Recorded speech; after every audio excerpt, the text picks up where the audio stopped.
All right, now, our first guest.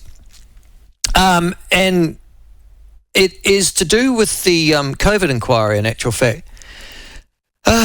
We're still, one of the great blame games that the education system likes to play as to why New Zealand isn't doing so well educationally is because we all passed through COVID, which is bollocks when you think about it, because the whole world passed through COVID, so our comparative educational rating shouldn't have dropped less than anybody else's, because most of the world did, well, and some of the world, at least the Western world, did pretty much what we did initially anyhow, and ta-da. But in the wake of COVID, and it's almost like we're almost got to the stage now where don't talk about COVID is like don't talk about the war.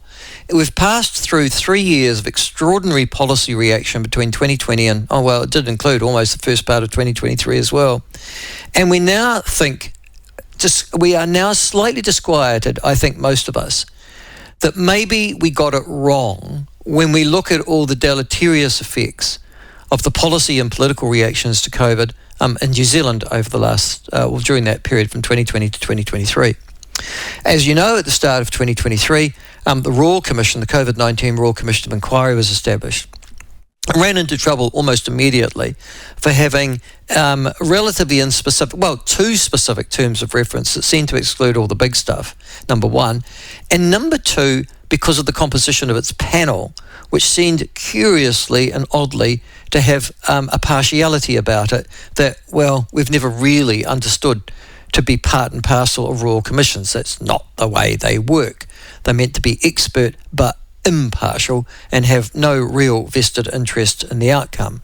But we appointed one, and it was led by Tony Blakely, who is involved in policy and academic response to COVID as just about anybody who ever been. So there have been disquiet about that. Last week, our next guest received a petition of roughly 30,000 New Zealanders. I think another radio station had a bit to do with that as well. Which the use of, the COVID-19 terms of reference have been asked to be radically re-altered. And this in the wake of the Honourable Brooke Van Velden, the Minister of Internal Affairs, announcing in February, start of, 3 months ago, that the government would consult on expanding the COVID-19 inquiry terms of reference. Well, she received the petition last week. New Zealand First have had a strong view on this for a long period of time. Please let me introduce you to New Zealand First List MP, Tanya Unkovich, and she joins us now. Tanya, lovely to have you on the show. Welcome to us. Oh, thank you very much. Nice to meet you. First of all, where do you come from, Tanya? I know you were number 8 on the list, but what's your background? Well, originally my background is commerce, actually. So I was self-employed for many, many years as a computer consultant, specialising in accounting software.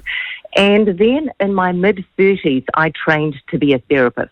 I had lots of issues as a teenager, as it's so common to have. And so I became a bit of a personal development junkie. And so in my mid-30s, I had to really deal with some big issues again. So I went and studied, actually, and that enabled me to go through all of that grief. And what I've done since then is I've written 4 books in the area of overcoming adversity and grief. I've been a coach. Have still done some of my financial consulting as well. And I've ended up being a bit of a business mentor. So, yes, quite a mixed bag. So how did you get involved with New Zealand First? How long have you been with them? I decided in when was it? It was early 2021. I became a bit of a political orphan, one might say. And I went and did my research on New Zealand First, and I couldn't believe that I hadn't voted for them in the past. I was one of these people that just went along and ticked the same boxes every year. And when I became really disgruntled with what was happening in our country, someone just coincidentally said to me, you know that Winston Peters is coming back, don't you? And that was when I went and had a look at everything that they were up to, and I just thought, this is the party for me. I went to their conference and just found my political home. And I put my hand up to be a candidate. And 3 years later, here you are, a Member of Parliament. It's an extraordinary rise very quickly. Yeah, it was. It's one of those rides that you now see, gosh, this was meant to be. Yeah, well, I understand how you would think. Listen, in part of the coalition agreement, as we know, between ACT National and New Zealand First National, related to the Royal Commission of Inquiry into COVID-19 and the extension or the broadening of the scope of that inquiry. Your New Zealand First was very strong on it, and you received the petition last week. Where are we exactly with that? Because it's now, as you know, May. The government's been in for, 8 months or 7 months, and we haven't seen too many answers. So can you bring us up to date? Sure. Well, submissions closed. You know, they started at the end of February and they closed end of March. So we've had 11,000 submissions. Those are now being worked through, and it is from those submissions that we will be able to put through a new terms of reference. And that is a process now that is happening. We don't know the answer. We can't prejudge it. We just pretty much have to wait now for those new terms of reference to be outlined. So who's the we here? Who's putting those new terms of reference together? Well, that is under another minister. That is under Brooke Van Velden, so that'll be the Department of Internal Affairs. That is where that is sitting right now. But as you know, in a coalition, we all work together, so I'm sure that once we know more, we'll be able to say more. Have you got any indication as to when you'll get a draft and be able to contribute to it? No, I personally don't, and it's not something that we've been discussing. Shane Jones often says that one's above my pay grade. So I personally do not know, but it's not something that has been discussed either. Right.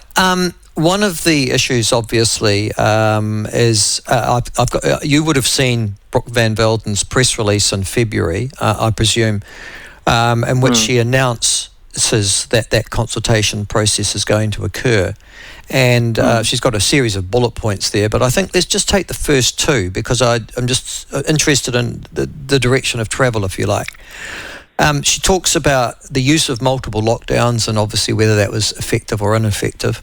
And then the second was vaccine procurement and efficacy. In other words, did it work? Did it do what it said it was going to do? And I guess the third one's just as important, the social and economic impacts on both regional and national levels of those policy responses.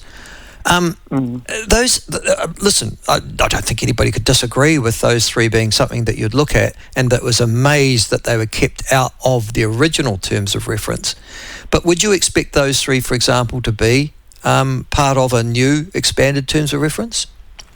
Yes, and they are actually in our coalition agreement between New Zealand First and National. Those are the exact words. We want to know whether the use of multiple lockdowns, exactly what you said, vaccine procurement and efficacy, social and economic impacts, that is all actually in the coalition agreement. So this is where we expect this to come through. Yeah. And then there's another one there, like the extent of disruption to New Zealand's health, education and business as a result of the government's policies, and if the government's response was consistent with the rule of law. So, in other words, the bullet points, let me just get this right, have already been agreed and a part of the coalition agreement, Tanya, with both ACT and New Zealand First and National. Is that right? Well, with New Zealand First and National, I can speak to those. I think there were a couple of sentences there that you said that were probably between ACT and National. However, also what will be included is whatever comes out of those 11,000 submissions. But as per the coalition agreement, 100% what you just said, yes. Can I ask a question of you? And you'll get a flavour of it, obviously, going around the country, Tanya. And that is, what have been the main themes of those 11,000 submissions in your estimation? What in the bullet points that Brooke Van Velden put out in early February isn't there that seems to have come through in those balance of public submissions? When New Zealand First, we've just been around the country and done a 6-month review, you might say, and we've spoken to thousands of people in public meetings. And this topic about the COVID inquiry has come up at every single meeting.